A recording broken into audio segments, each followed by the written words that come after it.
Well, one of the most exciting elements about developing the type of product we do is when you get to bring a sense of interpretation or storytelling to the endeavor.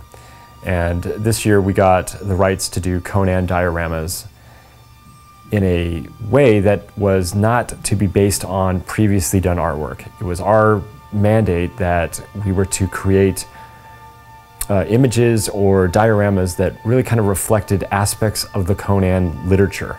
So this gave us a tremendously open palette to interpret the Conan character in a way that I don't know that we have many other examples of outside of our Sideshow Originals line. So we were able to kind of come at this from the same angle as our Sideshow Originals, where we can start instead of, again, where we're sort of having to take a piece of art or take a piece of cinema and start to copy and distill out parts. We can instead take a step back and think about, well, what's the story we want to tell? So in this particular diorama, we wanted to do a piece that we've come to title Conan's Prize, where Conan has always been characterized as a hero, as a thief, sometimes as a little bit of a cad. So in this particular piece, we wanted to show him in a scene where he's got a girl thrown over his shoulder and he's on the run. Now the interpretation of whether or not he's saving her or abducting her is somewhat unclear, and we're kind of leaving that up to the viewer to sort of decide.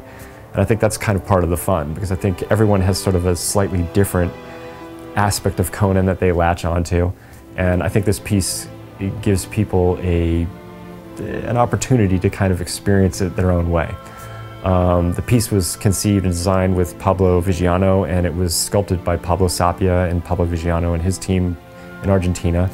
And it was brought together in a pretty incredible way, because this piece, being that there are two characters involved in this diorama, but they're, one's sort of thrown over the top of the other, the issue of balance of the piece was one of the big compositional elements we kind of had to fight, because what we wanted to sort of show was that, Conan, could throw somebody over his shoulder and it was as insignificant in regards to weight or his ability to carry something as if it were, a pillow full of feathers.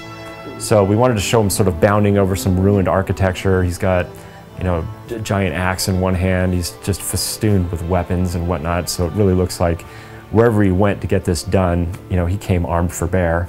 There's just some great expression in this piece too. I mean, Conan just has this wolfish intensity that really looks like he's just, like an asteroid hurtling through space. Anything that's going to get in his way is just going to be destroyed, which any Conan fan knows is definitely the way it's going to play out. And the gal that he's got thrown over his shoulder is kind of arcing over her back, trying to get a look at where is this going, since she has a sense of sort of damsel in distress. Am I being rescued, or am I being taken off to be enslaved somewhere else? Who knows? The paintwork that we'll be doing in the end will also be something where we're trying to really kind of push the theatrical and the painterly aspect of the way we're going to represent this piece. So rather than just sort of paint it like it looks like it's realistic, we want to bring that heightened sense of style that all these famous painters that have dealt with the Conan character have brought to their pieces. We want to bring to ours. I think this is going to be another one of those pieces that really comes at people in a way that gives them a chance to kind of enjoy the interpretation and kind of play the story for themselves.